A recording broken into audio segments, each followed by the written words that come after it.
예, 성경이 하나님 이야기, 사람 이야기, 사탄의 이야기 이렇게 되어 있는데 사람이 처음은 잘하다가 나중에 안 좋은 사람도 있고 반대도 있습니다. 처음에 잘못됐는데 나중에 깨닫고 끝이 좋은 사람이 있어요.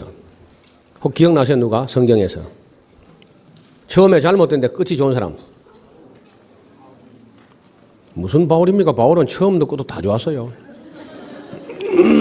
아마 야곱이 대표적인 인물이겠죠. 130년을 죽을 쓰다가 험악한 세월인데 끝이 좋은 사람이죠. 그 기생 라합 같은 사람도 그렇고 모압 여자 룻도 그렇죠. 나오미도 되게 끝이 그래도 괜찮아졌고요. 그런 사람이 상당히 많이 있습니다. 모세도 뭐 아주 처음에 엉망이 되었다가 끝머리 참 끝마무리를 잘했죠. 끝이 좋은 사람들. 그래서 서양 사람들이 속담에 끝이 좋으면 다 좋다 그런 말이 있어요.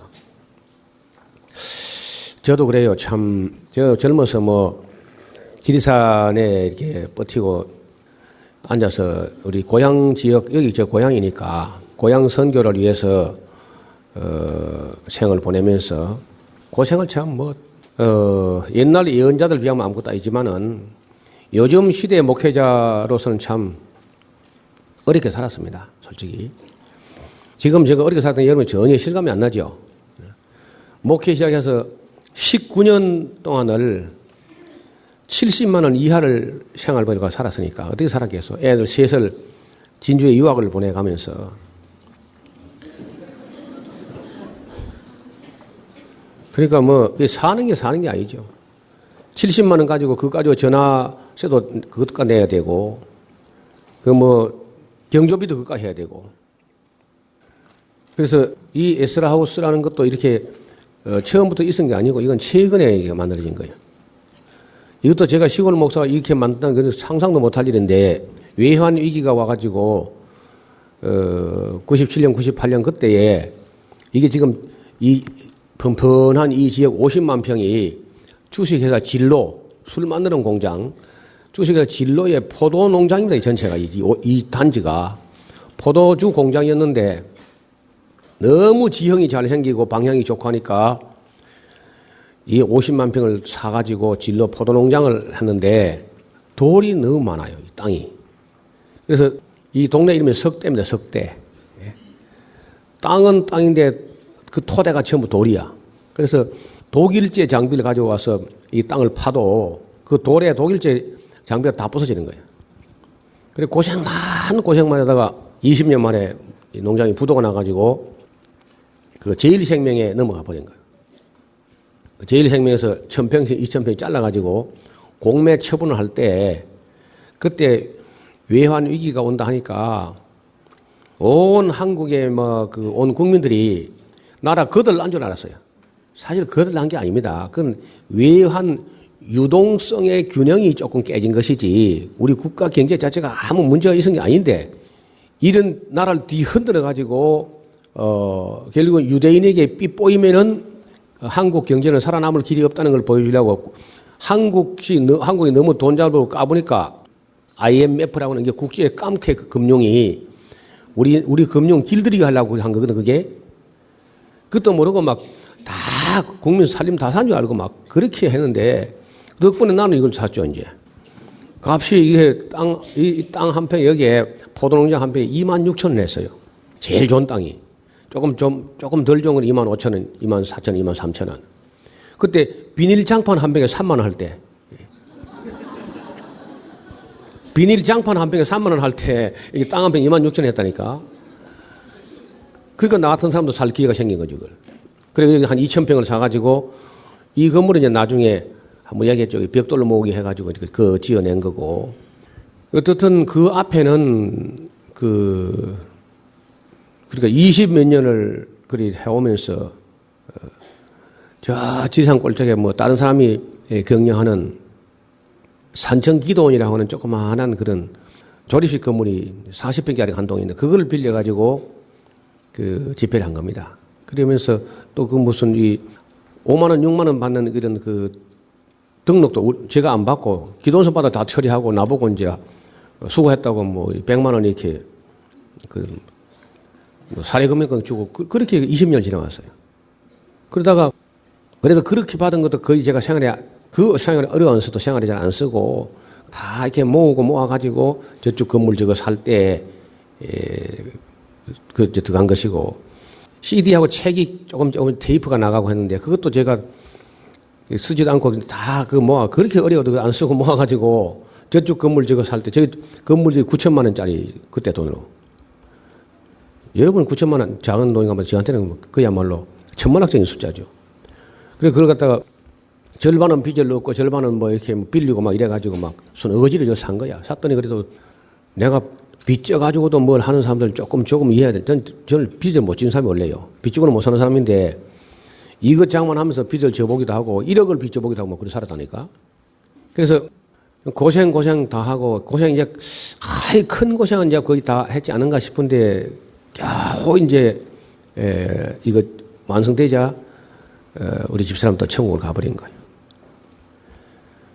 맨날 시동 걸어놓고 아무리 기다려도 안 나오고 나보다 늘 늦게 나오고 속을 새기고 하더니 뭘 바쁘다고 또 자기가 먼저 가버렸어. 그래서 참 뭐 작은 소원은요. 그래서 끝이 좋은 목사가 됐으면 좋겠다. 여러분 모두가 다 끝이 좋기를 바랍니다. 중요합니다. 끝이 좋아야 돼. 그러니까 일끈해가 끄트머리 결론을 잘못 맺으면 그건 곤란해요. 끝을 잘 맺어야 돼. 끝맺음을. 그래서 일단 욕심. 우리가 욕심 내봤자 하루에 밥을 10그릇 먹는 것도 아니고 옷을 10벌 입는 것도 아니니까 성경을 보니까 먹을 것과 입을 것이 있은즉 족한 줄 알라는 거야. 그렇게만 하면 참 자유해요. 괜히 출세해봤자 뭐 아무것도 아니거든 사실. 이 세상에서 출세해봤자 죽고 나면 아무도 알아주는 사람도 없습니다. 그래서 땅에서 무슨 사람들의 인기에 영합하지 말고 끝까지 바른 길 걸어가고 성실히 걸어가고 부끄러움 없이 후회 없이 할 수 있도록 그런 정신적인 그런 영적인 자세를 가다듬어야 돼요. 그 다음에 마지막으로 5번째는요. 어떤 사람이 있느냐. 마음에 들었다가 안 들었다 들었다 안 들었다 계속 변덕을 부는 사람이 있어. 그런 사람도 꽤 많습니다. 줏대머리가 없어가지고 신조도 없고 지조도 없고 그저 시대에 따라 바람 따라가 세상 따라 막 계속 변덕을 부려가지고 신조가 없고 지조가 없이 흐느적 한 사람 되는 거예요. 그러니까 대개 5가지 아까 처음부터 끝까지 좋은 사람, 처음부터 끝까지 나쁜 사람, 처음에 잘하는 것 같은데 끝이 안 좋은 사람, 그리고 반대로 처음에 잘못했는데 끝이 좋은 사람, 그리고 어떤 사람은 좋았다 안 좋다 좋았다 안 좋다 계속 그저 기복이 심해가지고 변덕이 죽을 듯하고 신조도 지조도 없는 사람들 이런 사람들이 있는 거예요.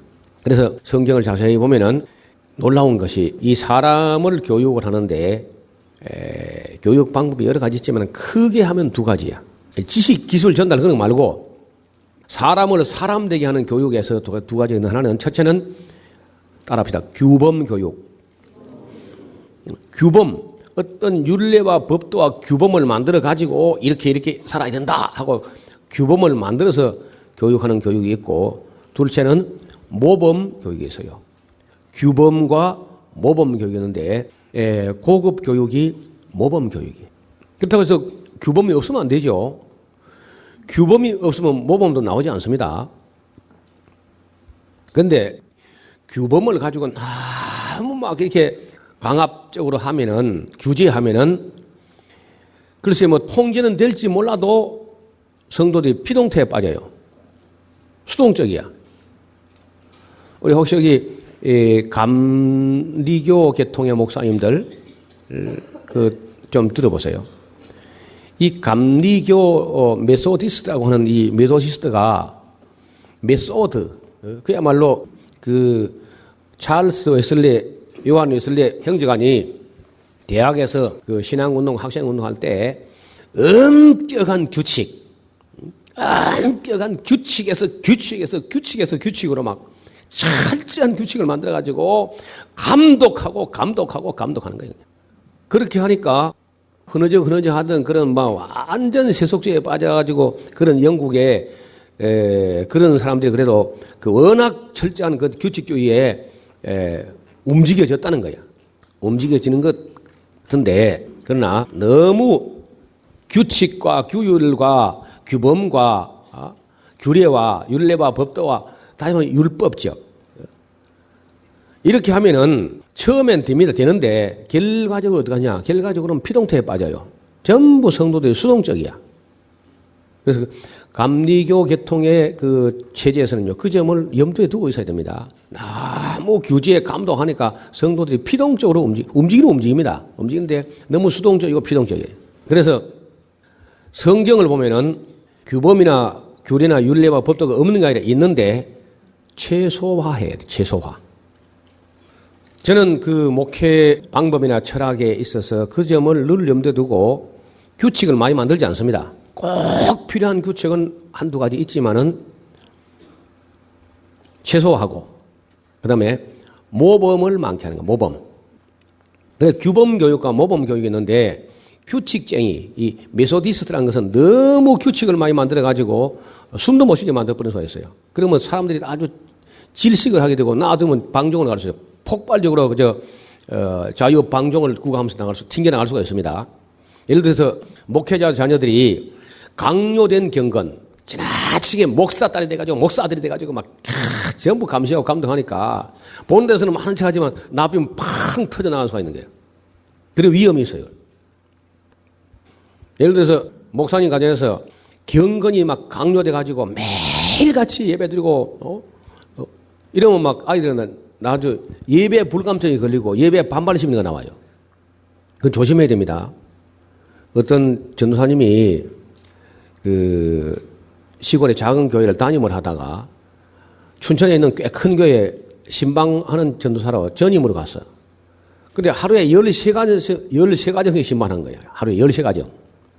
아이고, 13가정, 11가정, 13가정 하니까 매일 이것도 1년 365일 하니까 나중에 뭐 신방이라는 심자도 보기 싫고 예배라는 예자도 보기 싫고 찬송이라는 찬자도 보기 싫고 막 입에서 간장 냄새가 올라오고 막 그래서 처음에 이게 작은 교회에 있다가 큰 교회에 하니까 성도들이 막 환영하고 하니까 막 살만 나는 것 같다가 1년을 못 빼고 도망을 내왔어요. 사표 내고.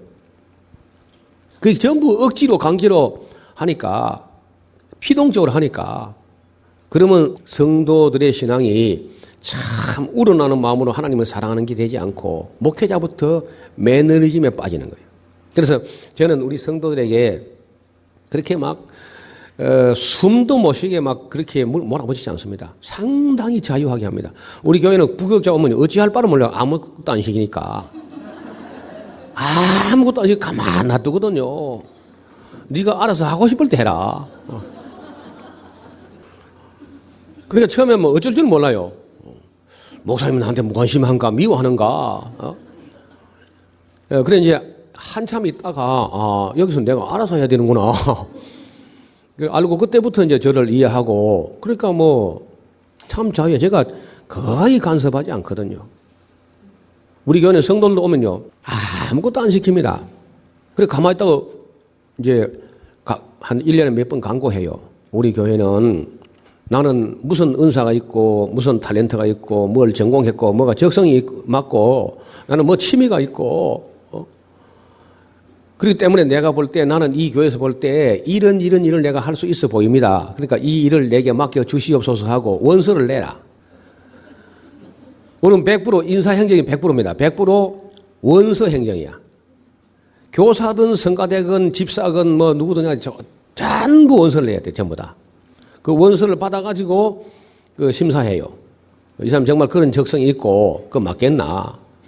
또 여기 이 사람은 그 부서에 가면 다른 멤버들하고 이게 조화를 이룰 수 있겠는가 하고 간단하게 심사해가지고 그렇게 임명합니다. 그러니까 인사 불만 같은 건 없어요. 우리는.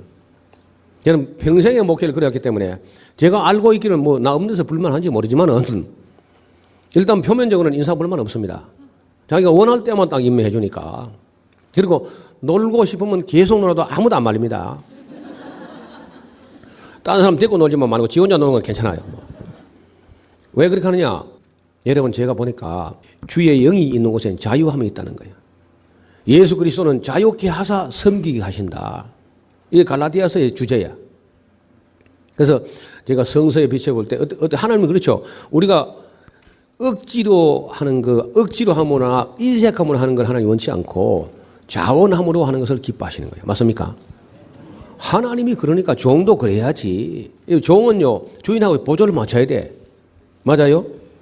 내가 주인이 아니고 내 종인데 주인 어른하고 이 보조를 맞춰야죠. 그래서 우리 교회 혹시 오시는 분들은요, 그런 점들 미리 알고 와야 돼요. 절대로 뭐 억지로 강제로 맡겨주고 안 합니다. 자기가 가만히 이게 교회 와서 한 얼마 동안 지켜보다가 나는 이 교회에서 이 일을 할 수 있겠다 싶으면은 원서를 내라고. 부서도 우리는 처음부터 구조조정했어요. 완전히. 부서가 없습니다. 여러 가지가. 딱 필요한 부서면 아무것도 없어요. 그러니까 아주 교회를 단순화해요. 단순화. 괜히 복잡하게 막 이렇게 하지 않습니다. 그래서 사람에 대한 이야기를 늘 하죠. 사람이 이렇게 5가지 사람이 있는데 우리가 그런즉 우리가 어떤 사람이 되어야 마땅하뇨. 이러면 성경에서 보면요, 그 율법이 있기는 있지만은 율법보다는 모델이 될 만한 우리의 모범이 될 만한 사람을 쭉 보여주고 또 모범뿐만 아니라 감개 봐라 이러면 안 되겠지 하고 잘못하는 사람들 이야기도 아주 직필로 다 써요. 사람들 실수하는 거 잘못하는 거 이거 다 보게.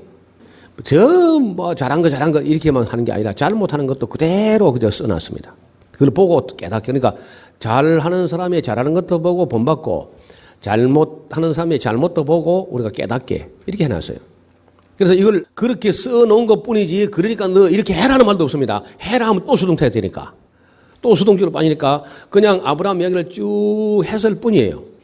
이삭 이야기를 쭉 하고 지나가요. 그냥 야곱 이야기를 쭉 보여주고 요셉 이야기를 쭉 보여주고 모세, 여호수아, 갈렙, 사무엘 그리고 무슨 사울, 다윗 이거 솔로몬이 쭉 보여주지 뭐 그러니까 이렇게 해라 이런 말이 없다니까. 그걸 보면서 이런 모범과 감개를 보면서 스스로 깨닫게 한다는 거예요. 스스로. 그래서 스스로 깨닫는 마음이 없으면요 해라 한다고 하는 거 아니다. 여러분 바리새인들은 하긴 하는데 전혀 하나님께 기쁘면 안 되는 거야.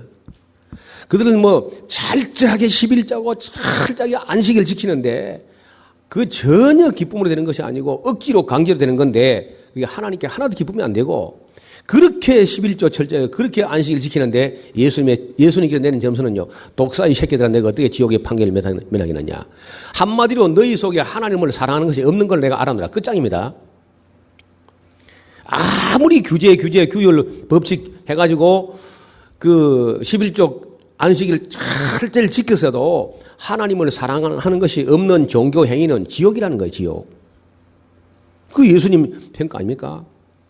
그래서 정말 참 은혜와 진리를 바르게 정한 다음에 스스로 깨닫고 스스로 우러나서 자원하는 마음으로 마음을 다하고 성품을 다하고 힘을 다하여 하나님을 사랑하게 되는 믿음이란 그게 진짜 믿음이지. 막 규제, 규율, 법률 이래가지고 바리새인들 해가지고 그야말로 율법주의가 되는 것이고 율법주의에 매여가지고 그냥 피동적으로 움직이는 것은 역겨운 거예요. 역겨운. 내가 그런 걸 지기에 곤비하였다. 누가 그런 재물을 가져오라 했느냐. 헛된 재물을 다시 가져오나 너희가 내 마당만 바를 뿐이라 끝없이 이어지는 그런 형식적인 종교. 그런데 오늘날 교회 가면 거의 제가 볼 때 뭐 거의 대부분이 형식주의에 빠져 있습니다. 하나님을 사랑하는 게 아니고 형식주의 아니면 자기 복 받겠다는 욕심으로. 이건 탐심이고 탐심은 우상숭배예요. 근데 이런 건 아무도 이 정말 우리가 가진 믿음이 믿을 만한 믿음인지 정말 사랑으로 역사하는 믿음인지 이걸 누가 집어주는 사람이 없고 영적으로 진단해 주는 사람이 없어 지금. 여러분 열심히야 누가 바리새인들 따라가겠어? 철저하게 하면 누가 바리새인들 따라갈 수 있냐고. 근데 그 사람들이 천국 간다고 한 게 아니고 예수님은 지옥 간다는 거예요. 그 사람들이. 그렇게 종교적 열심인데 11조 땡전고리 안 떼먹고 주일을 안식일을 그렇게 철저히 지키는데 예수님의 평점은 지옥이라는 거예요. 뭐가 문제입니까? 예수님 딱 한마디로 너희 속에 하나님을 사랑하는 것이 없는 줄 내가 알아노라. 그러면 끝장입니다. 아무리 종교적 열정이 대단해도 그런 건 아무 의미가 없어요. 그래서 지금부터 이제 창세기를 이제 우리가 하나님 어떤 분인지 봤고요. 그다음에 출애굽기를 들어가면서부터 우리가 정말 이제 읽어야 될 부분이 나옵니다. 출애굽기를 좀 펴보세요. 출애굽기라는 말도 사실은 애굽 탈출기라고 해야 되는데 어떻게 출애굽기라고 이름을 지었어.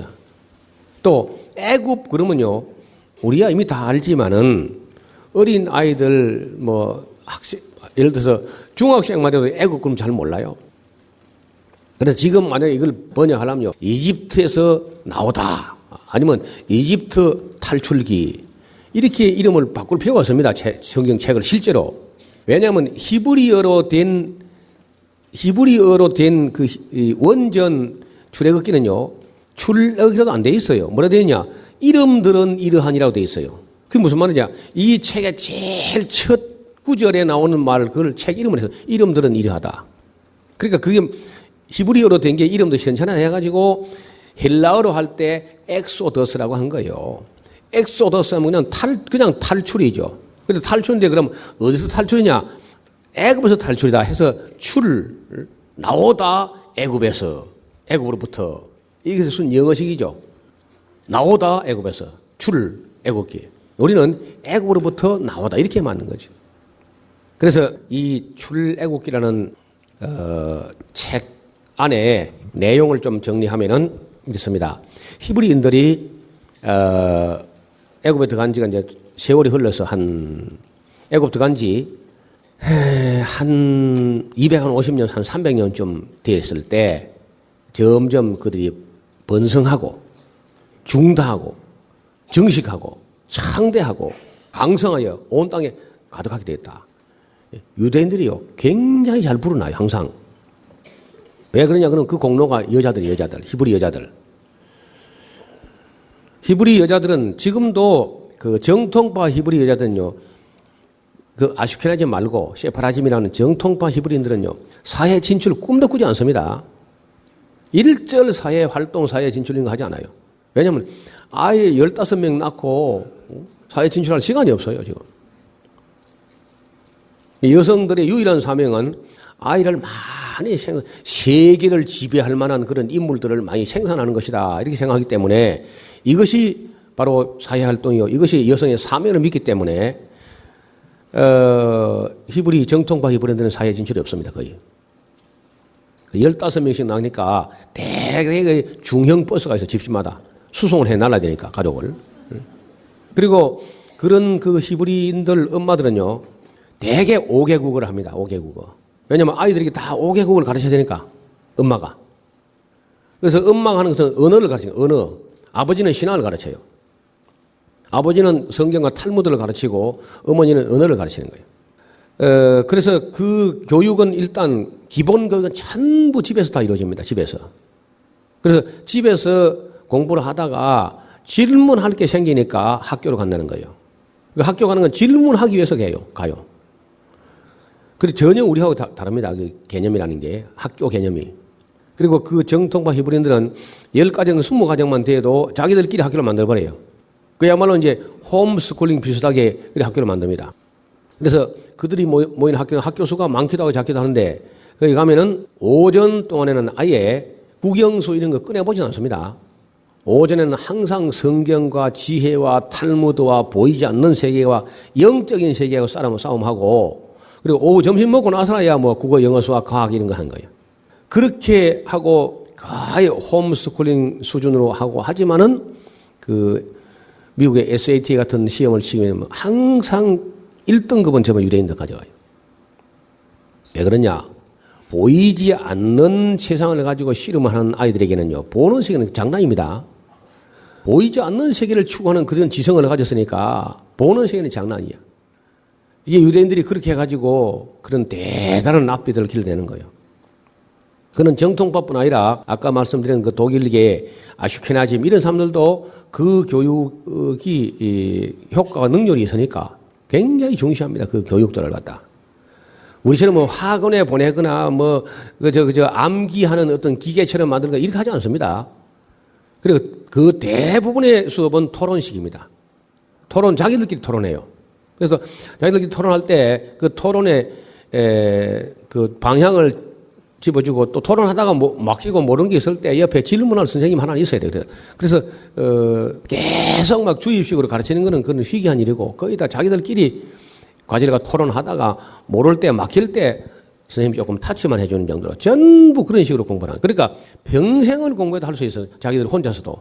우리는 선생님 없으면 그만 엉망이 돼버리죠. 그거 우리하고 달라요.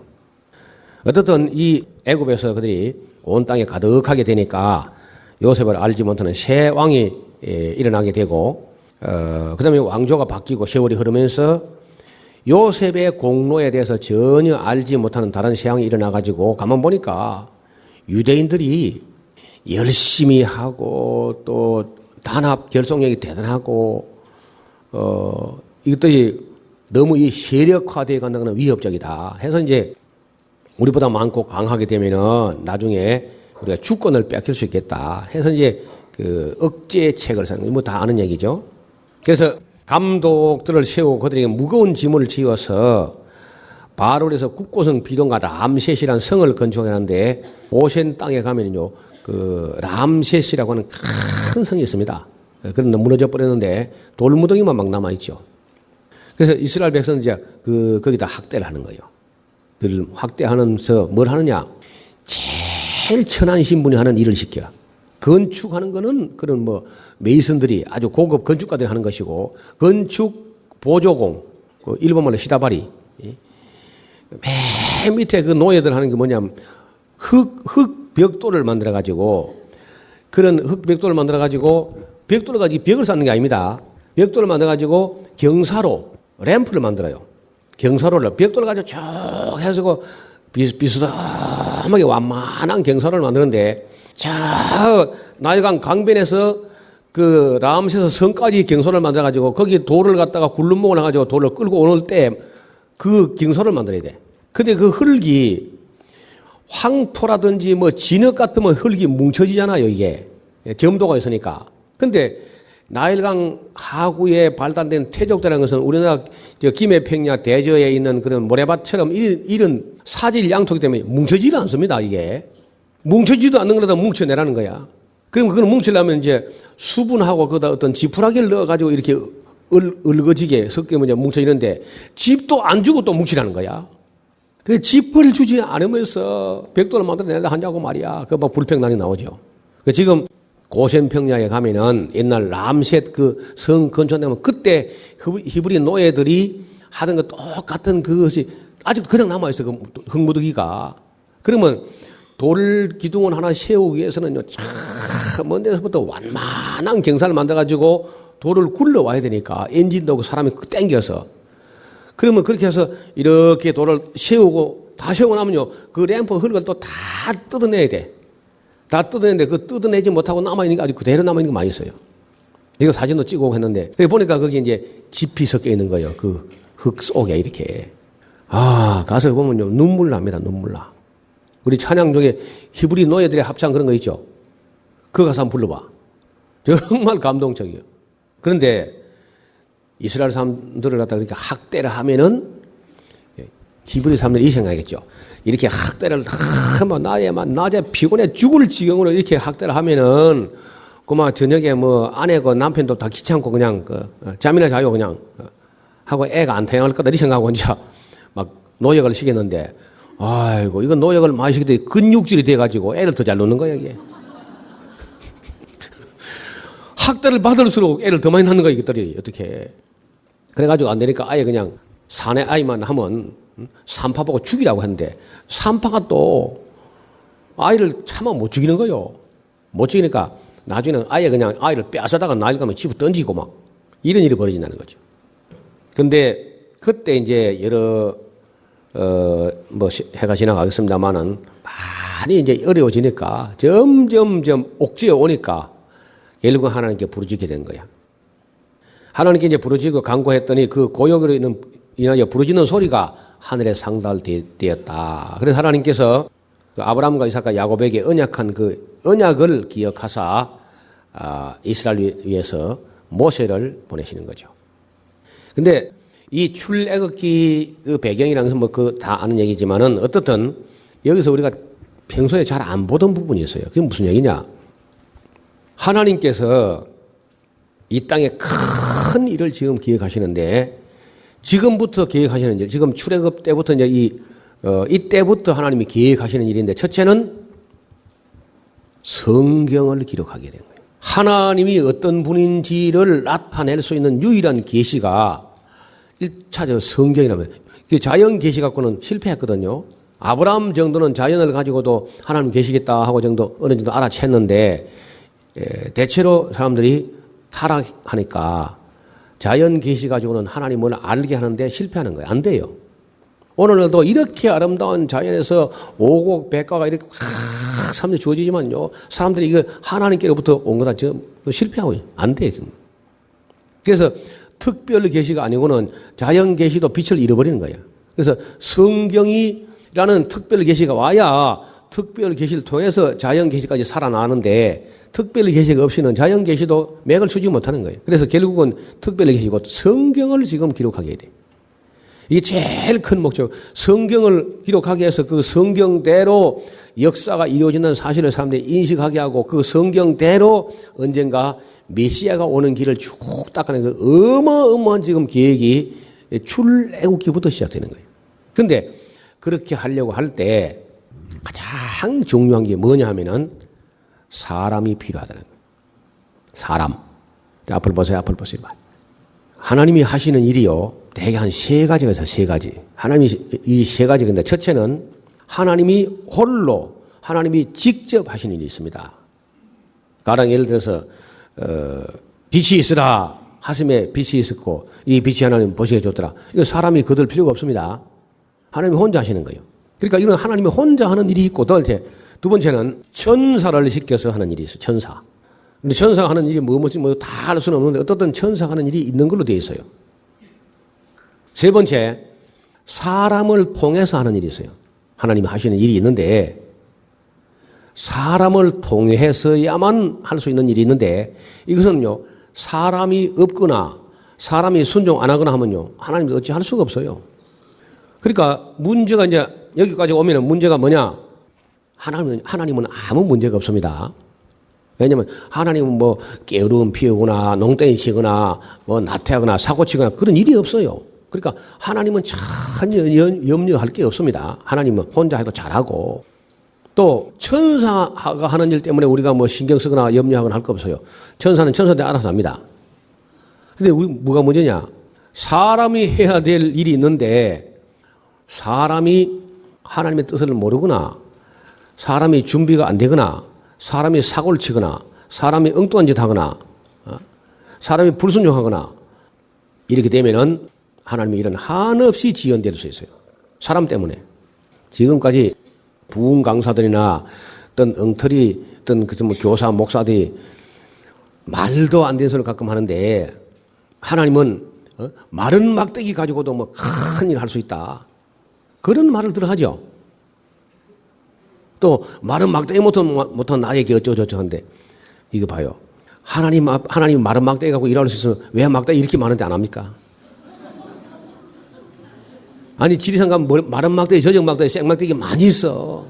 그거 왜 아무 일도 안 하는 거예요, 지금요? 그럼 막대기 많이 있는데 일 안 하면 하나님이 게을러 빠진 거 아니야? 그러니까 하나님이 게을러 빠져, 하나님이 뭐 농땡이 치는 아주가 막 주여 삼창하고 하나님이 깨운다고. 어떤 사람도 하나님 보좌를 흔든대, 또 기도를 가지고. 아이고, 그거 하나는 흔들리지 않아요. 보좌라도 좀 놔둡시다, 그냥. 그까지 흔들리면 어떡합니까? 세상이 다 흔들리는데. 말을 너무 함부로 하는 것 같아, 전부 다. 그건 뭘 두고 한 말이냐 하면은, 모세가 손에 든 지팡이가 그 마른 막대기인데, 그 막대기가 뭐 이렇게 하니까 홍해 바다 갈라졌다 해가지고, 그게 막대기가 한 게 아니지 않소. 그 모세가 하느냐? 모세가 한 게 아닙니다. 모세가 그 막대기 지팡이만 가지고 방향만 지시한 것 뿐이고, 여호와께서 그 동풍으로 불게 해서 한 거, 하나님이 하신 것이지, 그게 무슨 막대기가 하는 거예요, 그게? 아니, 성경을 지금 눈으로 보는 거고, 발바닥으로 보는 거예요. 그럼 막대기가 하는 게 아니지 않소, 그게. 또, 하나님이 하시고자 하면 뭐 아무 어떤 사람 가지고도 일할 수 있다. 1000만에 3000만의 말씀이야. 그는 성경을 안 봐서 그래서, 하나님은요, 아무나 붙잡고 일을 못 합니다. 아니, 아무나 붙잡고 일을 할 수 있는데 안 하면 역시 또 하나님 문제가 있는 거죠. 이렇게 60억 있는데 아무나 붙잡고 일 좀 하십시오. 그 일을 할 수 있으면 왜 안 하겠냐. 우리보다 하나님의 애가 더 타는데 아무나 붙잡고 일이 안 되기 때문에 일이 안 되는 거죠, 지금. 그래서 여기 지금 출애굽께서 제일 먼저 우리가 눈여겨볼 부분이 뭐냐면요. 하나님의 사람 준비. 하나님의 사람 준비가 굉장히 중요한 거예요. 하나님의 사람이 준비가 안 되면요. 아무 일도 안 돼요. 이런 얘기를 제가 하는 사람은 별로 지금까지 보지 못했습니다.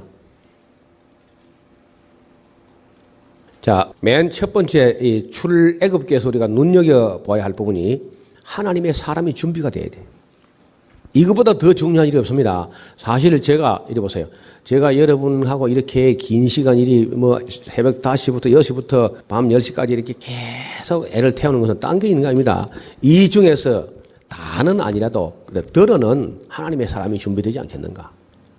이게 준비가 안 되면 아무 일도 못 해요.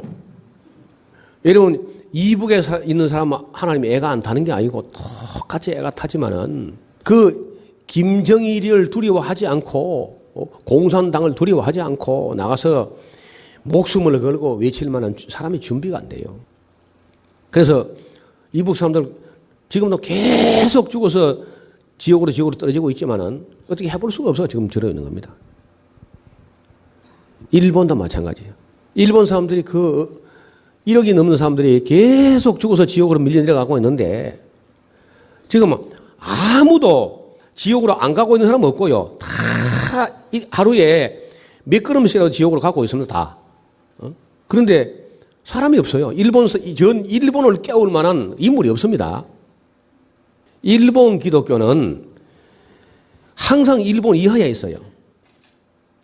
일본에는 기독교 신학자 목사 있지만은 일본 사람들의 사고방식은요. 일본이 최고 높고 일본 밑에 기독교가 있는 거야. 그래 기독교도 일본 밑에 지시를 받아야 돼. 그렇게밖에 안 돼. 일본 기독교는. 이게 일제 기독교입니다. 적어도 우리가 하나님의 나라 우리 예수님께서 때가 찼고 하나님 나라가 가까웠다 할 때 이 하나님 나라는요. 대한민국보다 큰 나라입니다. 맞습니까? 근데 우리 국민은 아직 그런 의식이 없어요. 나라가 있고 교회가 있다. 천만에 나라가 없어도 교회는 있습니다. 나라 없어도 교회는 있는 거요. 맞습니까? 그래서 저는요, 우리가 지금 우리 교단 이름이 대한예수교 장로회라고 되는데 이름이 잘못된 거요.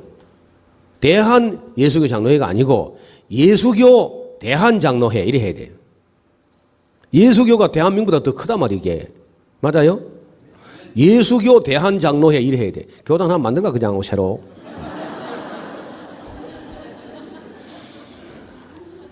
이게 진짜 농담이 아니에요. 예수교 대한장로회 이렇게 해야 맞는 말이에요. 이게 정확하게. 개념이 아주 중요하거든요. 그래서 일본 국민들을 일본보다 더 큰 하나님의 나라를 소개할 만한 신학자가 일본에 없는 거예요. 실제로. 그러니까 일본 신학이 할 수 없어요. 진짜 신학은 내가 비록 대한민국 국민이고 시민권을 갖고 있지만은 내 시민권은 하늘에 있는지라 나의 시민권은 하늘에 있다 하면서 내가 이 땅에 지금 할 일이 있어서 온 것뿐이다. 이 정도 의식을 가지고 민족을 깨울 만한 그런 일이 안 된다. 일본 기독교가. 이 사람들은요, 자기는 일본을 위해서 있고, 기독교도 일본을 위해서 있는 것처럼. 그러니까 일본 이하야, 전부 다. 여러분, 일본이라는 나라, 일장기라는 게 왜 빨간 동그라미죠? 그 빨간 동그라미 안에 들어오면 딴소리 하면 안 돼요. 이것이 일본의 화 사상인데, 화. 그 화 사상 안에 들어오면 딴소리 하면 안 돼요. 기독교든 불교든 일본을 거스리거나 일본에 맞서거나 하면 안 된다는 거예요, 일본은. 그게 화 사상인데 이 화 사상을 본다는 게 일화 사상이에요. 이게 통일교 사상이에요. 그러니까 신학이 잘못된 거예요, 벌써. 그래서 일본을 어떻게 할 수 없는 것은 일본을 깨워서 일본을 그리스도에게 복종시킬 수 있는 그런 인물이 나타나지 않았어요. 인물이 준비가 안 돼요. 하나님의 애가 안 타는 게 아니고 지금 유럽 교회가 다 죽었는데 그 죽은 유럽 교회를 깨울 만한 신학자도 목사도 지금 없어요. 지금 사람이 준비가 안 돼.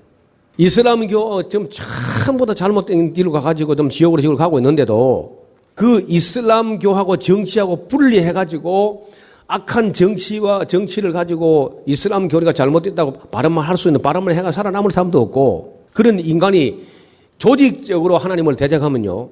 그 조직하고 맞서 싸울 개인이라는 게 준비가 안 되기 때문에 이슬람권 선교를 아무리 해도 열매가 안 나옵니다. 대단히 재산인데 제가 이슬람권의 선교사들 꽤 여럿이 알고 자서 하자가 한번 넣으면 내 말이 맞지 않느냐 맞다는 거예요. 당신 지금 사역하고 있는데 이거 언제 10년, 20년 됐는데 몇 사람 전도했냐? 뭐 두 사람, 세 사람 나온다는 거야. 그럼 내가 물어보자. 두 사람, 세 사람 좀 나오는데 당신이 철수하면은 이 사람들 어떻게 되냐? 원점으로 돌아간다는 거야, 솔직히. 아무 여태까지 인생을 허비하면서 선교사가 피땀 흘려붓는데 선교사 빠지고 나면 원점을 다 돌아가는 거예요. 그러니까 거기도 어찌할 수가 없어요. 전 지구상에 정말 자기가 속한 하나님의 나라가 자기가 살고 있는 자기 민족, 자기 나라보다 더 크니까 하면서 그런 예언자적 정신을 가지고 시대를 거스르면서 그런 종은요, 지금 다 준비가 안 돼. 목회자, 우리 한국하고 미국하고 대형 교회 목사들이 몇 번 굉장한 일을 하는 것 같지만은 대부분은요, 목회 성공을 위해서 자기 왕국을 만들고 앉았어, 지금. 예수교도 아니고 기독교도 아니고 목사교가 될 위험이 있었다는 거예요. 목사교. 그건 더 위험해 또 그는. 어떤 교회 가면요 하나님이 왕따야. 자, 그래서 지금이나 그때나 제일 중요한 것은 하나님의 사람이에요. 자, 보세요. 애굽 땅에서 전부 애굽 노예가 돼버리고 하니까 거기 인물이 길러질 수가 없어요. 노예가 돼버리는데 전부 노예들은요 거의 노예 근성밖에 없습니다. 그 노예 근성밖에 없는 그 정도 사람들을 가지고는 하나님 일을 못해요. 그래서 결국은 하나님이 특별한 사람 하나, 레위 자손 중에 한 남자가 레위 여자에게 장가 가서 아들을 낳는데 보니까 준수하다는 거야. 그게 모세죠. 그래 히브리 노예로 커버리면 지도자가 안 된다네. 그래가지고는요. 히브리 노예로 벽돌 이고 벽돌 만들고 진흙 이고 이래가지고는 지도자가 안 되니까 특별 배려로 난리가 집어 던졌는데 갈대 상자에서 바로왕의 공주가 그걸 건지해가지고 공주가 자기 아들로 삼아가지고 그 왕궁에서 교육을 받아가지고 준비가 돼요, 준비. 그러니까 아무리 전능하신 하나님이라도 모세 같은 사람 하나, 인물 하나 준비한다뇨. 80년이 걸렸어요, 80년이. 40세에 돼가지고 혈기방장하다 되는 게 아니라 40세 돼가지고 어떤 민족적 열심히 있어가지고 뭔가 깨닫고 뭐 좀 해본다고 하는데 해보기는 뭘 해봐. 살인자가 돼가지고 망명길 들어서가지고 저 미디안 광야에 가서 이드로에 그저 약물을 치면서 처가살이 40년 하는 그런 모세를 보면서 그 모세가 그런 혈기가 다 정리가 되고 완숙된 그런 온유하기가 지민의 모든 사람보다 성하더라. 그 정도까지 기다리려고 하면요 80년이라는 세월이 필요한 거야. 자, 이리 보세요. 한번 물어봅시다. 하나님이 전능한 거 믿습니까? 좋아요. 전능한 나도 믿는데 그럼 전능한 하나님께서 지금 한국에 진짜 목사가 필요하다. 진짜 목사 800명 나오라 펑 하면요.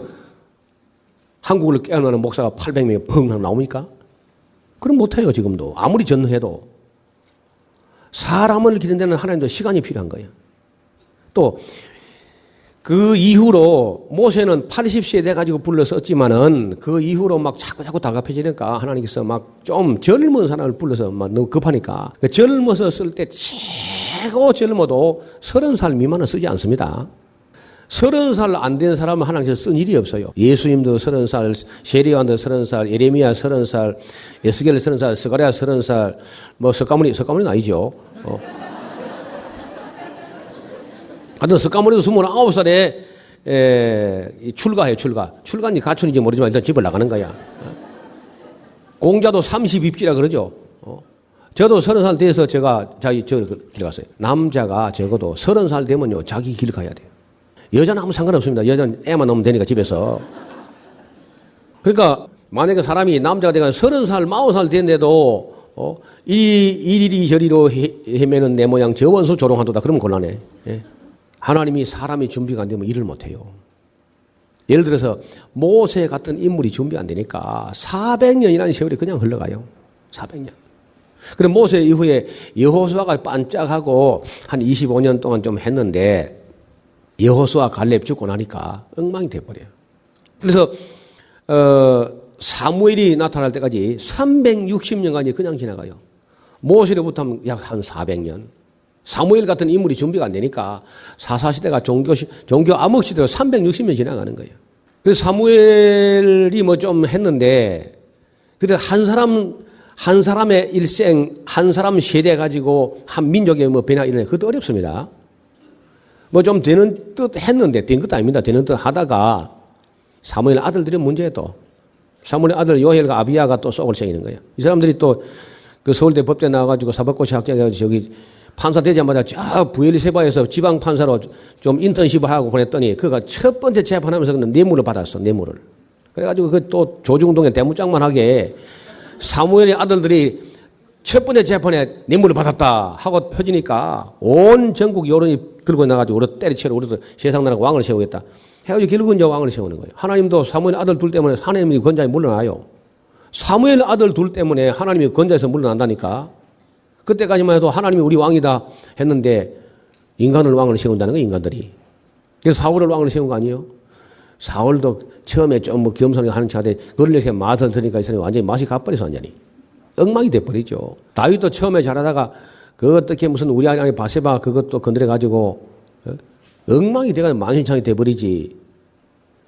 솔로몬 그 봐. 1천명의 여자가 그만 계속해서 강박하니까 번뇌하여 죽을 지경이라. 하나님의 사람이 있어야 하지.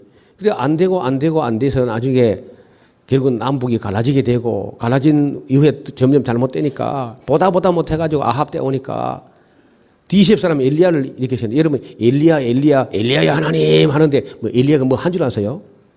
엘리야가 아무것도 한 게 없어요. 사람 때려 죽이기 잘해. 때려 죽는 거는. 불태워 죽이고 뭐 때려 죽이고 목을 쳐 죽이고 죽이기 잘하는데 구원한 건 하나도 못했어. 하나도. 그래 영감을 갑절이나 업그레이드 해가지고 엘리사가 오니까 뭐 하느냐. 엘리사도 아무것도 못했어. 단 한 사람도 전도 못하고 자기 종 게하시 비서도 문둥병에 걸려가지고 그것도 신화상 외투 호피무늬 방코트 때문에 또 문둥병에 걸려가지고 아이고. 그리고 뭐 그 뒤에 이사야가 누구 전도했다는 거예요. 한 사람도 전도가 안 돼. 예레미야 40년 후도 아무도 전도가 안 되는 거예요. 그러니까 사람이 준비가 돼도 될까 말까 하는데 지금도요.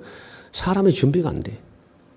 우리 한국의 엄마들이 아들들을 기를 때 전부 다 홈리와 비너하우스 비슷하게 기르는 개막나이처럼 길러놨기 때문에 앞으로 한국 교회가 된다는 보장이 없습니다. 뭘 긍정하는 지금요.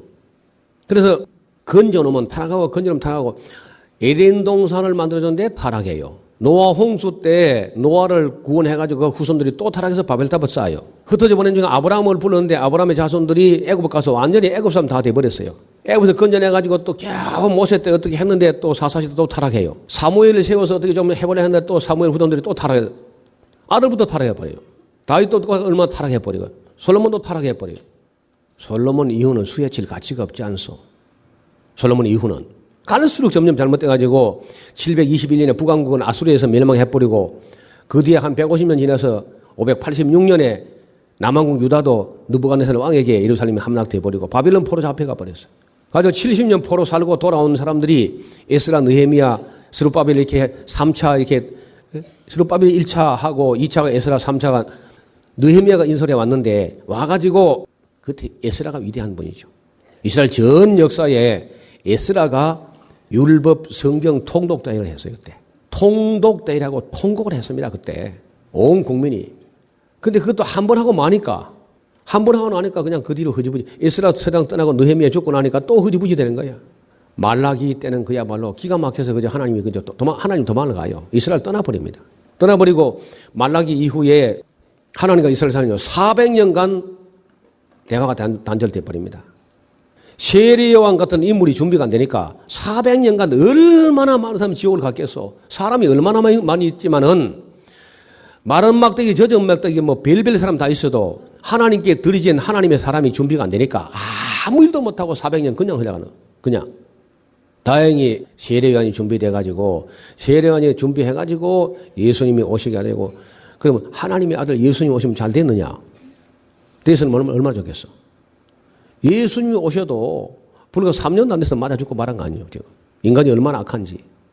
그래서 잘 들으세요. 예수님 때 조금 되는 때 해서도 겨우 12명인데 그중에 또 하나는 또 배신자가 되고 그리고 그 사도들이 이어받아서 사도시대에 해봤자 AD 33년 정도부터 했다 손 칩시다. 그 이후 31년 정도 사도들이 꽤 열심히 그야말로 목숨을 걸고 세계로 퍼져나와서 복음을 전했는데 64년부터 네로 황제 박해가 68년까지 한때 두때 3년 반 동안 혹 혹독한 박해에서 사도를 거의 다 순교해버립니다. 64년부터 68년까지. 그리고 나서 그 90년, AD 90년부터 96년까지 7년 대박해가 또 와요. 7년 대박해. 7년 대환란 같은 박해가 와가지고 그때 요한계시록 기록되고 그 다음에 하드리아누스라든지 트라이아누스라든지 마르쿠스 아우렐리우스라든지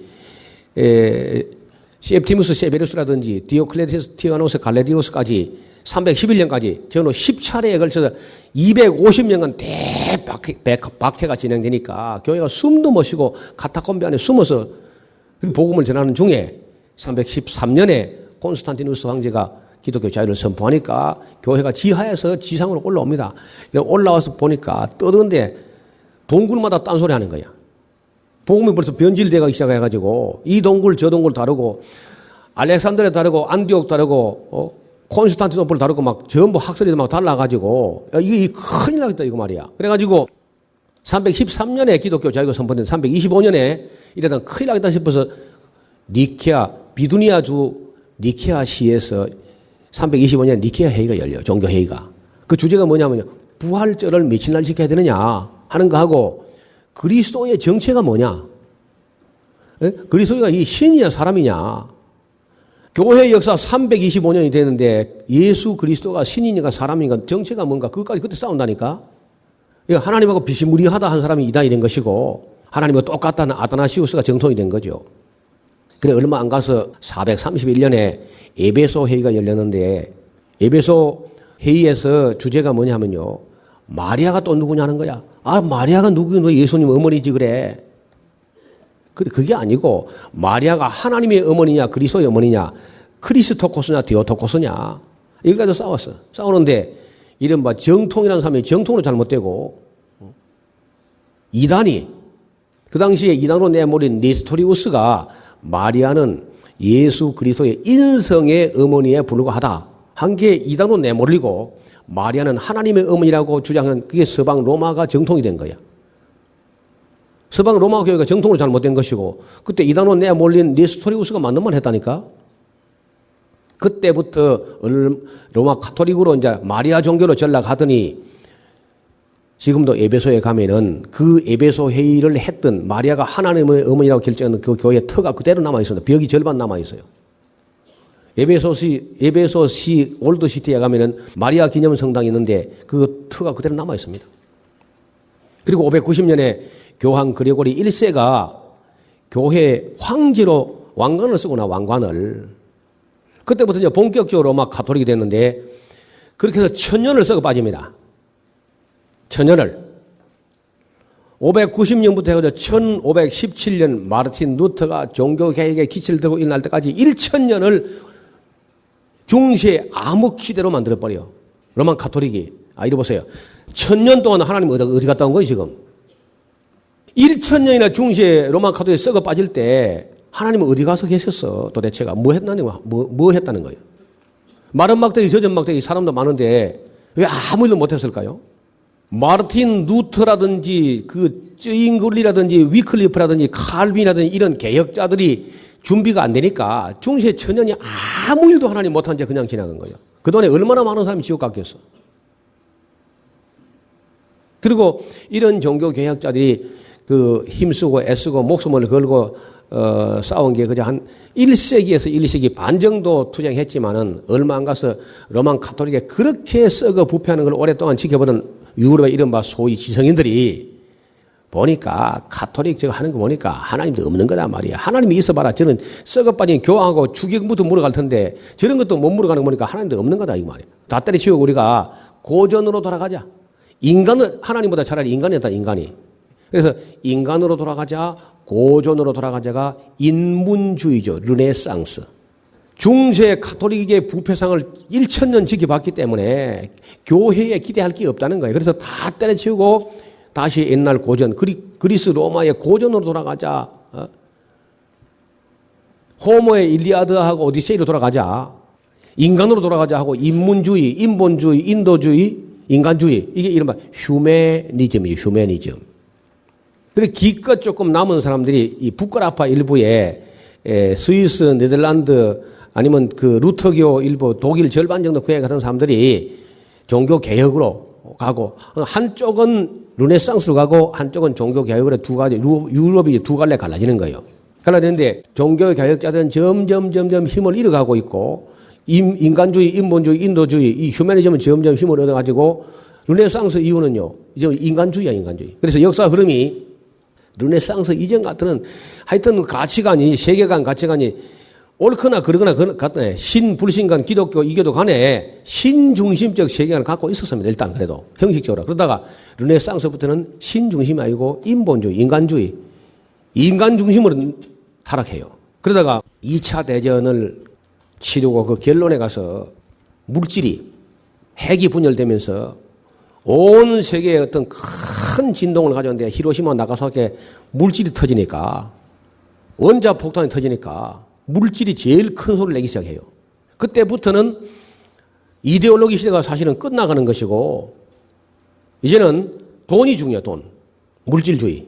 그러니까 신본주의에서 인본주의로, 인본주의에서 물질주의로. 그럼 지금은 경제 막 기독교인들, 목사들도 막 한국 경제를 살리는 경제. 지금 돈 아니면 그러니까 대통령도 막 경제 대통령 해가지고 그건 뭐 개먹은 소리인데 지금도 그거 쓰면 또 그래도 뭐 사람이 인기가 있는가 봐. 경제. 그래 물질이 풍요로워지면 우리가 그 물질을 가지고 선교하고 봉사하고 섬기고 사랑하고 하느냐? 천만에. 그 물질이 풍요로워지면 전부 다 향락주의로 갑니다. 물질주의 다음에 그는 향락주의예요. 그럼 향락을 탁 누려보고 야 쾌락하다 하면서 하나님을 사랑하느냐? 천만에. 그 향락주의 다음에 다 허무주의로 떨어져요. 허무주의. 그 허무주의에서는 뭐 자살이 계속 나옵니다. 자살이 이제. 아무 의미가 없다. 살아봤자. 아마 대표적인 사람이 그 현대 그래 정몽원 씨 같은 사람들 물질 뭐 누릴 만큼 누려봤고 쓸 만큼 써봤고 좋은 거 다 해봤고 이제 더 해볼 게 없거든 사실은요. 그리고 정치들이 계속 압박만 가해오고 우리야 뭐 걱정해도 하루에 10만 원, 20만 원 많아도 뭐 걱정이 뭐 1,000만 원짜리도 안 되는데 정몽원 씨 같은 경우 어떻게 됩니까? 하루에 막 수백억, 수천억씩 계속 압력 들으니까 사람 미치는 거죠, 그게요, 정말. 그렇게 자살하는 거 아니에요, 다. 여러분 사람은 조금 모자란 거, 물질도 조금 모자란 것 같습니다. 모자라야 아동바동하고 애쓰고 목표가 있고 바라보고 하지. 할 것 다 해보고 가질 것 다 가져보면요. 허무합니다. 허무해. 그래 허무주의가 이제 정직하면 다 자살하면 되는데 정직하지 않고 타락한 허무주의이기 때문에 그때 그 허무를 어떻게 극복하느냐. 그 허무를 극복하려고 나오는 게 이른바 신비주의예요. 신비주의. 신비주의를 영적 신비주의가 있고 마약적 신비주의, 약물적 신비주의, 뭐 정신적 신비주의, 별 신비주의, 초월주의.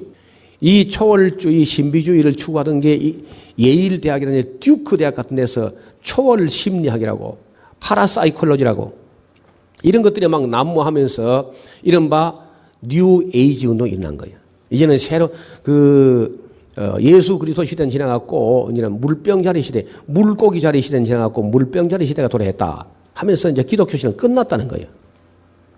자, 역사가 이래 보세요. 역사가 지금 이렇게 되고 있는데 물어봅시다. 역사가 점점 거룩한 쪽으로 가는 거예요. 점점 타락하는 거예요.